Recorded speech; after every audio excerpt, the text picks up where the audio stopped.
তো আসলে কি ইমামতির জন্য বিবাহিত হওয়া শর্ত? আসসালামু আলাইকুম ওয়া রাহমাতুল্লাহি ওয়া বারাকাতুহু। বর্তমানে আমাদের সমাজের মধ্যে একটি ভুল প্রচলন রয়েছে যে ইমামতির জন্য বিবাহিত হওয়া শর্ত।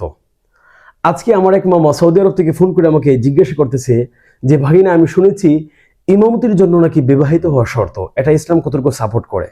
তখন আমি মামাকে বললাম যে মামা, এই ফার্স্ট আমি আমার জীবনে আপনার মুখ থেকে শুনেছি যে ইমামতির জন্য বিবাহিত হওয়া শর্ত, এটা সমাজের মধ্যে প্রচলন রয়েছে এবং এমনটা মানুষ ধারণা করে। তো আসলে কি ইমামতির জন্য বিবাহিত হওয়া শর্ত এবং ইসলাম এ ব্যাপারে কি বলে?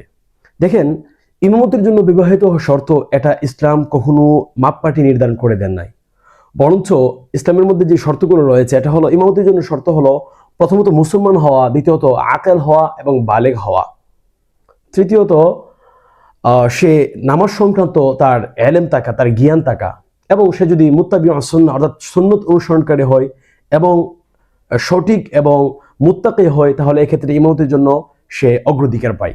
সুতরাং ইমামতির জন্য বিবাহিত হওয়া শর্ত এবং ইমাম বিবাহিত না হলে তার পিছনে নামাজ শুদ্ধ হবে না, তার ইক্তেদা করা জায়েজ না, এমনটি ধারণা করা এবং এমনটি ভাবা, এটা নিতান্তই ভুল।